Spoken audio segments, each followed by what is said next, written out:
Hello, Jeff M. Brown, legal writer with the State Bar of Wisconsin. I am here at the annual Solo and Small Firm Conference at the Kalahari Resort in Wisconsin Dells.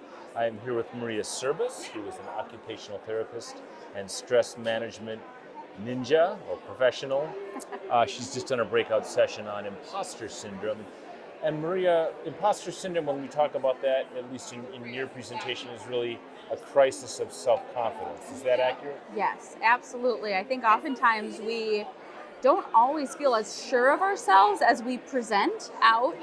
And so I think it's like tackling where is that coming from and what are the steps and tools we can do when that happens. You mentioned that often it manifests itself when we're entering a growth phase, or we're tackling a new project, or we're learning something new. So it's not all bad. It can be a harbinger of good things. Absolutely. And I think that's probably like the biggest misconception around it is that, when people experience the opposite of confidence, self-doubt, we think like, oh no, something's wrong with me. I must not be doing something right. When that's actually usually a sign like, oh, you're growing. You're actually sleeping out of your comfort zone, your safe space. That's when that self-doubt oftentimes creeps in. So that can actually be a positive thing, that you're evolving, which many of us want to do.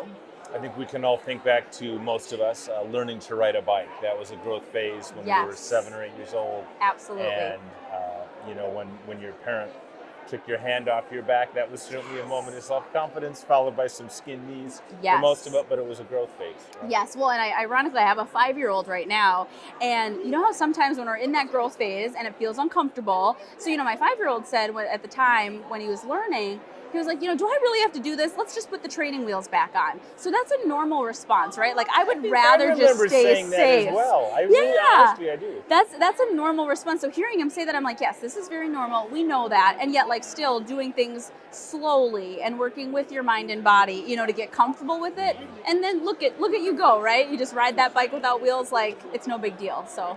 Yeah. You talked there about mind and body, and that tends to be a distinction that we draw a little too concretely in the West. Yes. And you talked in your presentation about don't ignore the body part, the somatic component to self-confidence. Talk a little bit about that. Yeah, so often I find when I've ever done a confidence workshop or something like that for myself, it's a lot of, like fake it till you make it, just tell yourself you're confident, and I see that focus on the mind piece, and it's not addressing what's going on in your body, which is your body feels uncomfortable, you're feeling that self-doubt creep in, and we don't want to ignore that. That's actually where we can start building up that embodied confidence, but you've gotta do both, the mind and the body. Yeah. You gave some tools there at the end of your presentation to deal with some of these self-confidence crises. What are a couple examples? So, a couple of things, especially that we worked on together in the workshop, are some of those body techniques. So that can be doing some grounding poses, whether it's doing some yoga, doing some breathing. And then also to get that mind coming along, we can look at confidence mantras, confidence affirmations, celebrating our successes. When we reach these accomplishments, we want to celebrate that, which many of us don't do. And you can even just start a confidence folder on your phone, on your computer, when you get a compliment, when you do something good. Just feeding to the brain that this is a good thing can help it seek out more of that. I think a lot of us, I know I do have what I call it, probably an old school, maybe gendered term, but an attaboy file. Yes. Yeah. And I keep that for my annual review, but you don't need to wait for the annual review to dip into your attaboy file.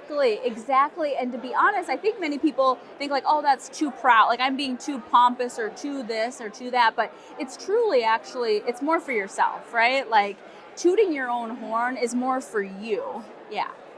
Great. Well, those are some tips on how to deal with self-confidence crises from Maria Serbus. Yes. Thanks for the time, Maria. It was wonderful talking with you. Absolutely. Thank you for attending my workshop, and it was great to be here. Okay. Yeah.